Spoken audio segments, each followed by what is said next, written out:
আসসালামু আলাইকুম ওয়া রাহমাতুল্লাহি ওয়া বারাকাতুহু। বিসমিল্লাহির রহমানির রহিম। আলহামদুলিল্লাহ ওয়াসসালাতু ওয়াসসালামু আলা রাসূলিল্লাহ ওয়া আলা আলিহি ওয়া সাহবিহি আজমাইন ওয়া বাদ। সম্মানিত শ্রোতা ও দর্শক মণ্ডলী, আল্লাহ রাব্বুল আলামিনের প্রশংসা এবং প্রিয় নবী সাল্লাল্লাহু আলাইহি সাল্লামের উপর সালাত ও সালামের পর আজ 16 রবিউল সানি 1445 হিজরি মোতাবেক 31 অক্টোবর 2023। আমাদের সামনে রয়েছে বিভিন্ন দেশ থেকে আসা 10টি প্রশ্ন। ইনশাআল্লাহ তাআলা সেগুলির কোরআন সুন্নাহর আলোকে উত্তর দেওয়ার চেষ্টা করব। আল্লাহ রাব্বুল আলামিন যেন তৌফিক দান করেন। প্রথম প্রশ্ন করেছেন এক ভাই পশ্চিমবঙ্গ ভারত থেকে, বলছেন আসসালামু আলাইকুম শেখ। ওয়ালাইকুম আসসালাম ওয়া রাহমাতুল্লাহ। আশা করি আল্লাহর রহমতে ভালো আছেন। আলহামদুলিল্লাহ। আমার প্রশ্ন হলো, ওয়াক্তিয়া মসজিদে ইমাম জুমা মসজিদের ইমামের কাছে খুতবা, ওয়াক্তিয়া মসজিদের ইমাম জুমা মসজিদের ইমামের কাছে খুতবা দিতে চেয়েছিল, জুমা মসজিদের ইমাম খুতবা দিতে দেয়নি, তাই রাগ করে সে ওয়াক্তিয়া মসজিদে জুমা করেছে, এটা কি জায়েজ হবে শেখ? অবশ্যই জায়েজ নয়, নিঃসন্দেহে এটি নাজায়েজ এবং হারাম কাজ করেছেন। প্রথম কথা, যিনি জুমা মসজিদের ইমাম তার কাছে অনুমতি চেয়েছিল খুতবা দেওয়ার জন্য, তার জন্য উত্তম ছিল যখন অনুমতি চেয়েছে একজন মুসলিম ভাইয়া, তার মধ্যে যদি যোগ্যতা থাকে খুতবা দেওয়ার, তাহলে তো এইভাবে শক্ত আচরণ করাটা তার জন্য উচিত হয়নি, যদি কোনো হারাম নাজায়েজ কাজ করেনি, কারণ তিনি হচ্ছেন সেখানকার নিযুক্ত ইমাম। তারপরে খুতবা দিতে দিল না, তার ন্যায্য অধিকার, সে সেখানকার ইমাম, খুতবা দিতে দিল না সে ওয়াক্তিয়া মসজিদের ইমামকে, তাতে কোনো রকমের রাগ বা দুঃখ কষ্ট মনে নেওয়া আর শরীয়তে কোনো সুযোগ নেই। জি, সেটি আপনার অধিকার নাই, চেয়েছিলেন দিল, দিল না দিল। তারপরে খুতবা দেওয়ার জন্য এত উদ্গ্রীব কেন? খুতবা দেব, ইমামতি করব, এই কাজগুলিতে কিছু লোকেরা এমন করে কম্পিটিশন চালায় যে আমাকে এই কাজ করতে হবে, এগুলো থেকে যথাসাধ্য দূরে থাকার চেষ্টা করবে। দাওয়াতি কাজের মেলা রাস্তা আছে, দাওয়াতি কাজ মানে জুমার খুতবা নয়। আর যদি তাই হয় তা আপনি অন্য কোনো মসজিদে খতিব হন আপনি, কিন্তু আপনাকে খুতবা যখন দিতে দিল না, আপনার স্বার্থে একটু আঘাত লাগলো, তখন আপনি জুমা মসজিদ থেকে ভাঙন সৃষ্টি করে ওয়াক্তিয়া মসজিদের জুমা কায়েম করলেন, এটি আপনি নাজায়েজ কাজ করেছেন, বা যিনি করেছেন সেটি নাজায়েজ কাজ করেছেন। এবং এটি মসজিদ জেরারের যে 4টি লক্ষণ, তার একটি তাতে রয়েছে। সূরা তওবার আয়াত নম্বর 107 আল্লাহ ইরশাদ করেছেন, ওয়াল্লাযিনা ইত্তাখাযু মাসজিদান দিরারান ওয়া কুফরান ওয়া তাফরীকান বাইনাল মুমিনিন ওয়া ইরসাদান লিমান হারাবাল্লাহ ওয়া রাসূলাহু। মসজিদে দিরার যে মুনাফিকরা তৈরি করেছিল, পার্থক্য যে মুনাফিকরা তৈরি করেছিল মদিনায়, আর আপনি একজন মুসলিম, কিন্তু আপনি এমন আচরণটা করেছেন যেটা একজন সত্যিকারের ভালো মানুষের আচরণ নয়। সেখানে আল্লাহ রাব্বুল আলামিন মসজিদে দিরার মানে ক্ষতি সাধন করার জন্য যে মসজিদ তৈরি করা, মসজিদ কল্যাণের জন্য কায়েম করা হয়নি, বরং ক্ষতি করার জন্য, ইসলাম মুসলিমদের ক্ষতি করার জন্য তৈরি করা হয়েছে। জেরার মানে ক্ষতি করা, দারার থেকে। আল্লাহ বলছেন ওয়াল্লাযিনা ইত্তাখাযু মাসজিদান, ওয়াল্লাযিনা ইত্তাখাযু মাসজিদান, যারা মসজিদ নির্মাণ করেছে জেরারান ক্ষতি সাধনের জন্য। তাহলে মসজিদে জেরার, নাজায়েজ মসজিদের একটি দিক হচ্ছে যে সেটা ক্ষতি সাধনের উদ্দেশ্যে করা হয়েছে, লাভের জন্য নয়। দ্বিতীয় হচ্ছে অকুফরান, কুফরি ভিতরে রয়েছে, সেই জন্য মুনাফিকদের কুফরি ছিল। তৃতীয়, মসজিদে জেরারের লক্ষণ হচ্ছে ওয়া তাফরীকান বাইনাল মুমিনিন, মুমিনদের মধ্যে বিচ্ছিন্নতা সৃষ্টি করা, মুমিনদেরকে বিভক্ত করা, মুমিনদের মাঝে ফাটল ধরিয়ে দেওয়া। এই বৈশিষ্ট্য আপনার এই আচরণ রয়েছে। মসজিদ থেকে আপনি পৃথক হয়ে কিছু লোক দলবল নিয়ে ওয়াক্তিয়া মসজিদে আপনি জুমা কায়েম করে দিলেন, মুসলিম সমাজে বিচ্ছিন্নতা সৃষ্টি করলেন, এটা নাজায়েজ। তো এই জন্য আমি পরামর্শ দেব এই ভাইকে যিনি আলাদা ওয়াক্তিয়া মসজিদে জুমা শুরু করে দিয়েছেন যে আপনার এই ভুল সিদ্ধান্ত থেকে ফিরে আসুন। তারপরে মানুষের যখন দুনিয়ার কোনো স্বার্থে আঘাত লাগে, যার ফলে সে কোনো এমন কিছু করে ফেলে যেটা শরীয়ত অনুমতি দেয় না, সেখানে হাজদুর নাফস চলে আসে, ওলামারা বলেছেন। মানে আপনার নিজের স্বার্থ চলে আসে, আপনি আল্লাহর জন্য আর করছেন না, তখন নিজের নফসের জন্য, আপনার কুপ্রবৃত্তির জন্য করছেন আপনি, আল্লাহ সন্তুষ্টির জন্য ইখলাসের সাথে করছেন না। জুমা কায়েম করেছেন, ইখলাসের সাথে হইতে হবে, ইখলাস নেই এতে। আর যখনই হাজদুর নফস চলে আসবে, ইত্তেবাউল হাওয়া চলে আসবে, মনে লাগলো করে ফেললেন, প্রবৃত্তির অনুসরণ করলেন, এটি আপনি নাজায়েজ কাজ করলেন। কোরআন কারীমের দুটো সূরায় দুটো আয়াত আল্লাহ বলেছেন, সূরা ফুরকান এবং সূরা জাসিয়াতে। আফারাআইতা মান ইত্তাখাযা ইলাহাহু হাওয়া, সূরা জাসিয়া। আর সূরা ফুরকান হচ্ছে আরাআইতা মান ইত্তাখাযা ইলাহাহু হাওয়া। তুমি কি চেনো ওই সব লোককে বা ওই ব্যক্তিকে, ওই ধরনের লোককে যারা নিজের হাওয়াকে, প্রবৃত্তিকে মাবুদ বানিয়ে, এলাহ বানিয়ে ফেলেছে, মানে যারা মনের পূজা করে, হ্যাঁ, খেয়াল খুশি চলে। তো এটি মোটে উচিত হয়নি। সেখানকার ভাইয়েরা, তার সাথে যারা সমর্থক আছেন এই মসজিদ ভাঙনে এবং জুমা আলাদা করে কায়েম করে, তাদেরকে পরামর্শ দিয়ে আপনারা একসাথে মিলে যাবেন। কোনো ইবাদাল্লাহ, এখন হে আল্লাহর বান্দারা, তোমরা ভাই ভাই হয়ে যাও। মসজিদে নববী, একটি মসজিদে শুধু জুমা হইতো, মদিনায় কোনো জুমা কায়েম হইতো না দীর্ঘকাল পর্যন্ত, নবী সাল্লাল্লাহু আলাইহি ওয়াসাল্লাম থেকে শুরু করে। ঠিক,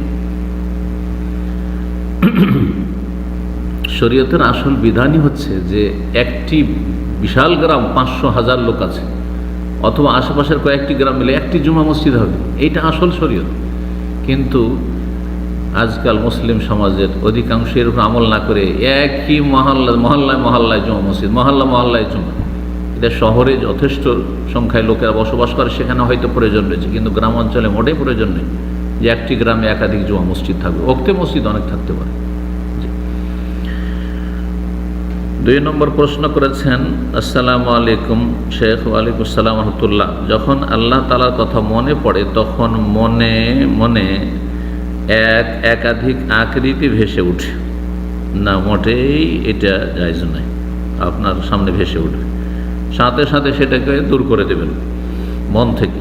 এই সমস্যার সমাধান কি? এই সমস্যার সমাধান সেটাই যেটি নবী সাল্লাল্লাহু আলাইহি ওয়াসাল্লাম সহিহ বুখারী সহিহ মুসলিমের একটি হাদিস রয়েছে, তাতে বলেছেন, শয়তান এসে ওয়াসওয়াসা দেয়, কুমন্ত্রণা দেয়, এসে বলে যে তোমাকে কে সৃষ্টি করেছে? তো তখন আসলে যে আল্লাহ আমাকে সৃষ্টি করেছেন, রব আমার সৃষ্টি করেছেন। তারপরে তোমার মনে শয়তান ওয়াসওয়াসা, তাহলে রবকে কে সৃষ্টি, মান খালাকা রব্বাক, তোমার রবকে কে সৃষ্টি করেছে? ফায়দা বালাগা যালিকা, যখন এই কথাই যখন দিমাগ, মস্তিষ্ক পৌঁছবে, মনে এরকম কথা আসবে যে তাহলে আল্লাহ কিভাবে সৃষ্টি হলেন, আল্লাহ কিভাবে আসলেন, ফালিয়াস্তাইজ বিল্লাহ, আল্লাহর কাছে আশ্রয় কামনা করো, আল্লাহর নিকট আশ্রয় কামনা করো শয়তানের অনিষ্ট থেকে, ওয়াসওয়াসা থেকে। ওয়ালিয়ান্তাহে, এবং সেখানে ক্ষান্ত হয়ে যাও, থেমে যাও, সাথে সাথে উনি থেমে যান সেখানে। নবী সাল্লাল্লাহু আলাইহি ওয়াসাল্লাম যেমন আশ্রয় কামনা করতে বলেছেন আল্লাহর, যে শয়তান থেকে রক্ষা করো, শয়তান গুমরাহি থেকে, আর ক্ষান্ত হয়ে যেতে, থেমে যেতে বলেছেন। আর সেদিকে আপনি চিন্তা নিয়ে যাবেন না। আল্লাহ হেফাজত করুন। আল্লাহ রব্বুল আলামিনের সূরত আছে, আকার আছে। সূরত মানে আকার, আকৃতি বলবেন না। তবে আল্লাহর সূরত আল্লাহর মতো। আল্লাহ সম্পর্কে যেমন জানি না, তেমনি আল্লাহর মতো সূরত সম্পর্কে, আকার সম্পর্কে জানি না। আল্লাহর হাত সম্পর্কে জানি না। জানি যে আল্লাহর হাত আছে, আল্লাহর চোখ আছে, আল্লাহর চেহারা আছে, জি, যা কোরআন এবং হাদিসে বলা হয়েছে তা আছে। কোরআন হাদিসে যা বলা হয়েছে তা আছে, কিন্তু সেগুলি আল্লাহর মতো, আল্লাহর জন্য যেমন উপযোগী হয়। 3 নম্বর প্রশ্ন, আসসালামু আলাইকুম শেখ। ওয়ালাইকুম আসসালাম রাহমাতুল্লাহ। আমার বাবা একজন ব্যবসায়ী, আমার বাবার অনেক টাকা লোন হয়ে গেছে, এখন ওনার কাছে কোনো টাকা নেই, না লোন পরিশোধ করার মতো, না ব্যবসা করার মতো। এখন উনি ব্যাংক লোন নিতে চাচ্ছে, লোন নিয়ে ব্যবসা করলে কি ব্যবসার টাকা হারাম হবে? জি, নিঃসন্দেহে হারাম। সুদের ওপর লোন, লোন মানে কেউ কার্জে হাসান আপনাকে দিচ্ছে না, আপনি যা নেবেন তার বেশি দিতে হবে, প্রতি মাসে আপনার ইন্টারেস্ট বাড়তে থাকবে। এটি সুদ, রেবা। আর রেবা ধ্বংসাত্মক গুনাহ, যা মানুষের দুনিয়া ধ্বংস করে, শরীর স্বাস্থ্য ধ্বংস করে, মানসিক শান্তি ধ্বংস করে, পারিবারিক শান্তি ধ্বংস করে, ধন সম্পদের বরকত ধ্বংস করে, পরকাল ধ্বংস করে, জান্নাতের পথ বন্ধ করে দেয়, জাহান্নামের পথ খুলে দেয়। সুদখোর জাহান্নামে যাবে যদি সে তওবা না করে, আল্লাহ মাফ না করে। জি, বড় কাবিরা গুনাহ। সুতরাং এইরকম পথে নামা জায়েজ না। তারপর এর মাধ্যমে যে ব্যবসা শুরু করলো, যেহেতু ফাউন্ডেশন হারাম, সুতরাং এই রুজি হারাম, এর থেকে যা কিছু ইনকাম হবে এই ব্যবসা থেকে হারাম। কোটি কোটি টাকার ব্যবসা করতে হবে, লক্ষ লক্ষ টাকার ব্যবসা করতে হবে, এটা কে শিখাইল? যা আছে তাই দিয়ে শুরু করেন আপনি। আপনার কাছে অল্প আছে, আপনি খুদে ব্যবসায়ী, ছোটোখাটো ব্যবসা করেন। আপনার কোনো ক্ষমতা নেই আর বড় বড় স্বপ্ন, এগুলি আসলে দুনিয়াদার লোকদের কাজ, দিনদার লোকের কাজ নয়, আল্লাহ ভীরু তার পরিচয় নয়। আল্লাহ হেদায়েত দান করুন, ঋণ মুক্ত করুন এবং হালাল উপার্জনে তৌফিক দান করুন। 4 নম্বর প্রশ্ন। আসসালামু আলাইকুম। ওয়ালাইকুম সালাম। আমি কখনো কখনো কাজ করতে 80-100 কিলোমিটার দূরে যাই, তখন কি নামাজ কসর করতে পারবেন? 80-100 কিলোমিটার দূরে কাজে গেলে যতক্ষণ কাজে থাকবেন, যাওয়ার পথে আসার পথে আর কাজের জায়গায়, আপনি যতক্ষণ আপনার গ্রামে বা শহরে না ঢুকেছেন তার আগ পর্যন্ত কসর করতে পারবেন। যেমন কাজ করার সময়, জোহরের সময়, তখন কি জোহর আসর তারপরে জমাও জিজ্ঞেস করেছেন, জমা করে একসাথে পড়তে পারবেন এবং মাগরিব এসে জমা করতে পারবেন। ফজরকে কোনো সালাতের সাথে আগে পরে জমা করা যাবে না। 5 নম্বর প্রশ্ন বলছেন, আসসালামু আলাইকুম শেখ। ওয়ালাইকুম সালাম। আমার একটা বড় সমস্যা হলো, আমি সলাতের মধ্যে বারবার অন্য খেয়ালে চলে যাই। শেখ, সলাতে অন্য মনস্ক হয়ে গেলে কি সলাৎ বাতিল হয়ে যাবে? সলাৎ বাতিল হবে না। প্রত্যেকের হয়, কারো কম কারো বেশি। প্রত্যেকের সলাৎ অবস্থায় অমনোযোগী হওয়া আর অন্যদিকে মন চলে যাওয়া স্বাভাবিক বিষয়, কারণ শয়তান লেগে আছে, আর শয়তান থেকে কেউ মুক্ত না, কেউ কম আর কেউ বেশি। তবে সলাৎ বাতিল না হইলেও যত বেশি আপনি অন্যমনস্ক হবেন তত সলাতের নেকি কম হয়ে যাবে, নেকি কমে যাবে, আর খুশু নষ্ট হয়ে যাবে, একাগ্রতা নষ্ট হয়ে যাবে। খুশু, সলাতের খুশু হচ্ছে আত্মার মতো, রুহের মতো। ঠিক সলাতে যদি এইরকমই হয় যে খুব বেশি অন্যমনস্ক হয়ে যাচ্ছেন, সব সময় হয়ে যাচ্ছেন, প্রত্যেক রাকাতে হয়ে যাচ্ছেন, তাহলে আপনার ইমানের সৌন্দর্য বাড়াবে, ইমানের নবায়ন করবে। আপনার লাইফে গুনাহ আছে, যত যার গুনাহ থাকবে অথবা দুনিয়া মুখী হবে, তত বেশি কি হবে? অন্যমনস্ক হবে। কারণ সলাতে আসছে তার আগে এত দুনিয়া করে এসেছে যে ওই দুনিয়া মগজে ঢুকে আছে, সলাতে ঢুকলো, সলাত শেষ করে দিল, কিন্তু দুনিয়া মগজ থেকে বের হইল না। এটা হচ্ছে মূল কারণ। দুনিয়া বিমুখতা নিয়ে আসতে হবে, যেটা আসলো আলহামদুলিল্লাহ, না আসলে ওর পিছনে মোটেই ছুটছি না, আমি নিজেও অত ছুটি না, আর আমার মন মানসিকতা অত ছুটে না দুনিয়ার দিকে। এইরকম জীবনযাপন করতে হবে, কানাআত, পরিতৃপ্তি, পরিতুষ্টি থাকতে হবে, যা আসছে আলহামদুলিল্লাহ। জি, আল্লাহ তৌফিক দান করুন। অর্থ বুঝে পড়ার চেষ্টা করতে হবে, মনোযোগী হয়ে পড়ার চেষ্টা করতে হবে। আল্লাহর সামনে আমি দাঁড়িয়েছি এই কথাগুলি মনে রাখতে হবে, তাহলে খুশু বেশি বাড়বে, আর যত খুশু বাড়বে তত বেশি আপনি মনোযোগী হবেন সলাতে, আর দুনিয়ার চিন্তা চেতনা থেকে মুক্ত হইতে পারবেন। আল্লাহ তৌফিক দান করেন। 6 নম্বর প্রশ্ন করেছেন, আসসালামু আলাইকুম। ওয়ালাইকুম সালাম রহমতুল্লাহ। অনেক আলেম বলে থাকেন যে ব্যক্তি দাড়িতে খুর লাগালো সেই ব্যক্তি রাসূলুল্লাহ সাল্লাল্লাহু আলাইহি ওয়াসাল্লামের কলিজায়, গলায় খুর লাগালো, এই কথাটি কি সঠিক? এটা কোনো আলেমের কথা নয়। উত্তর হচ্ছে এটা কোনো আলেমের কথা নয়, এটা হচ্ছে কম বক্তাদের কথা। কম বক্ত, যাদের ইলম নেই, ওই সব বক্তাদের কথা, যারা মানুষকে অতিরিক্ত বাড়াবাড়ি করে তারগিব তারহিব করে, মানে বিনা হিসাবে আনলিমিটেড নেকি দেখায়, আর বিনা হিসেবে কঠিন শাস্তি শোনায় মানুষকে, এটা ইসলাম সমর্থন করে না। কোরআন এবং হাদিসে যতটা তারগিব এসেছে, উৎসাহিত করার জন্য যতটা এসেছে দলিল, আর যতটা ভয় ভীতি প্রদর্শনের জন্য, ভয় দেখানোর জন্য এসেছে, ততটাই বয়ান করবেন। তার বেশি যদি করেন তাহলে সেটা হচ্ছে চরমপন্থা, গুলু। আর যদি তাতে আপনি ঢিলামি করেন, সেটুকু না বয়ান করেন, হ্যাঁ, তাহলে সেটা হচ্ছে শিথিলতা। ইসলাম হচ্ছে শিথিলতা, আর চরমপন্থা বাড়াবাড়ি মাঝামাঝি, দিনে ওয়াসাত, মধ্যম পন্থার দিন। আল্লাহ তৌফিক দান করুন। তো এই ধরনের কথাবার্তা ইসলাম সমর্থন করে না। রাসূলুল্লাহ সাল্লাল্লাহু আলাইহি সাল্লামের কলিজায় আর গলায় খুর লাগিয়ে দিল।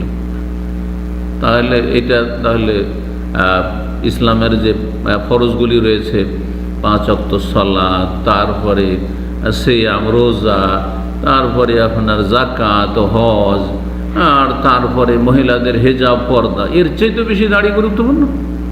হ্যাঁ, এর চাইতে বেশি দাড়ি গুরুত্বপূর্ণ? রোজার ক্ষেত্রে তো কেউ এরকম কথা বলল যে রোজা একটা ছেড়ে দিল, সে নবী সাল্লাল্লাহু আলাইহি সাল্লামের ওপর অস্ত্র ধারণ করলো, এইসব কথা তো বয়ান করে না। অথচ রমজানের সিয়াম, রোজার গুরুত্ব দাড়ির চাইতে অনেক বেশি। আল্লাহ সঠিক বুঝদান করুন এবং এসব জাহেল বক্তাদের অনিষ্ট থেকে আল্লাহ রক্ষা করুন। যে দিন শিখবেন দিনের উৎস থেকে, কোরআন সুন্নাহ থেকে, কোরআন সুন্নাহর আলেমদের থেকে, জি, বক্তাদের থেকে নয়। 7 নম্বর প্রশ্ন বলছেন, আসসালামু আলাইকুম শাইখ। ওয়ালাইকুম সালাম ওয়া রাহমাতুল্লাহ। জুমার সালাতের পর 4 রাকাত সুন্নাত কি একসাথে পড়বো নাকি 2 রাকাত করে পড়বো? জুমার সালাতের পরে 2 রাকাতও পড়তে পারেন, আবার 4 রাকাতও পড়তে পারেন। 4 রাকাত যদি পড়েন তো সুন্নাত হচ্ছে 2 করে পড়া, কারণ আবু দাউদ, নাসাই, তিরমিজি, ইবনে মাজাহ হাদিস রয়েছে, হাদিস সহিহ, সালাতুল লাইল ওয়ান নাহারি মাসনা মাসনা, দিন এবং রাতের সালাত হচ্ছে 2 করে। এটি হচ্ছে উত্তম, বেশি উত্তম। তবে কেউ যদি এক সালামে পড়ে 4 রাকাত তো জায়েজ হতে পারে, আল্লাহ তাআলা আলম, কিন্তু সেটি সুন্নত নয়।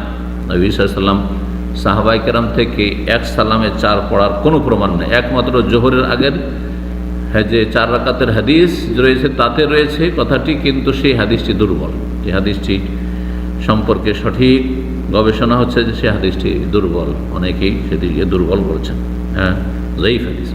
সুতরাং আরবাউন লাইসা বাইনাহুন্না তাসলিম, 4 রাকাত জোহরের আগে, আরবাউন ক্বাবলা জোহরে, জোহরের আগে 4 রাকাত, যার মাঝখানে কোনো সালাম ফিরবেন না, না ফিরে সালাত আদায় করা। হাদিস যদি সর্বস্বীকৃত সহি হইতো তাহলে বলতাম যে এক সালাম আপনি 4 পড়েন জোহরে।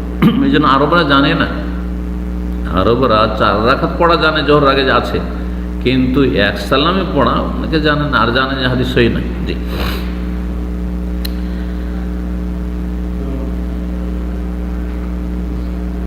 9 নম্বর প্রশ্ন বলছেন, আসসালামু আলাইকুম শাইখ। ওয়ালাইকুম সালাম ওয়া রাহমাতুল্লাহ। আমি সাপ্তাহিক বৃহস্পতিবারে সিয়ামের নিয়ত করেছিলাম এবং আমার স্ত্রী রমজানের কাজা সিয়ামের নিয়ত করেছিল আগের রাতে, কিন্তু সকালে আমরা সহবাস করে ফেলি। আল্লাহ হিদায়াত দান করুন। এতে কি আমাদের ফিদিয়া দেওয়া লাগবে? বিস্তারিত জানাবেন, জাযাকাল্লাহ খাইর। ফিদিয়া দেওয়া লাগবে না, তবে কাজা করতে হবে। যিনি ফরজ কাজা করছেন, অর্থাৎ আপনার স্ত্রী যে ফরজ কাজা করছিলেন, আর তার যদি এই সহবাসে সম্মতি থাকে, মানে জবরদস্তি তার উপর করা হয়নি, জোর জবরদস্তি করা হয়নি, সে নিরুপায় ছিল না, সে এতে সম্মতি দিয়েছে এই সহবাসে, তাহলে সে গুনাহগার হয়েছে, আপনিও গুনাহগার হয়েছেন। যদি আপনার নফল সিয়ামে অসুবিধা নেই, নফল সিয়াম কেউ রেখেছে, খেয়ে নিতে পারে, ছেড়ে দিতে পারে, নফল সিয়াম অবস্থায় আছে, নফল সুন্নাত রোজা রেখেছে, আর তাতে সহবাস করে নিল, জায়েজ, তাতে কোনো গুনাহ হবে না, আর কাজাও করতে হবে না। কিন্তু ফরজের কাজা যদি হয় অন্য মাসে রমজান ছাড়া, তাহলে সেই ক্ষেত্রে গুনাহগার হবে। আর যখন গুনাহ করলো ফরজ অবস্থায়, ফরজ সিয়াম অবস্থায় সহবাস করে নিল, পুরুষ হোক আর নারী হোক, তাহলে তাকে তওবা করতে হবে আল্লাহর কাছে, যেহেতু সে গুনাহগার, ইস্তিগফার করে আল্লাহর কাছে ক্ষমা চাইবে, আর কাজা সেটি আবার পূরণ করবে। বাকি ফিদিয়া শুধু রমজানের ক্ষেত্রে, রমজান মাসে, ফিনহারে রমজান, রমজান মাসের দিনে কেউ যদি সহবাস করে, স্বামী স্ত্রী দুজনের সম্মতি রয়েছে, তাহলে তখন দুইজনকে ফিদিয়ে দিতে হবে। জবরদস্তি করা হয়েছে স্ত্রীর ওপর, তাহলে তার কিছু লাগবে না, নিরুপায় ছিল, সে অপারগ ছিল, পারেনি প্রতিহত করতে, তাহলে স্বামীর ওপর শুধু ফিদিয়া হবে। তো ফিদিয়া এই নয় যে ফরজ রোজার জন্য ফিদিয়া, বরং ফরজ রোজা রমজান মাসের সম্মানার্থে ফিদিয়ার কাফারা, ফিদিয়ার যে কাফারা দিতে হবে সেটা রমজান মাস, এত বড় মুহতারাম মাস, সম্মানিত মাস, মর্যাদাপূর্ণ মাসে শাহরুল মোবারক রমজান মাসের ফরজ সিয়াম অবস্থায় সহবাস করেছেন, সেই জন্য ফিদিয়ে দিতে হবে।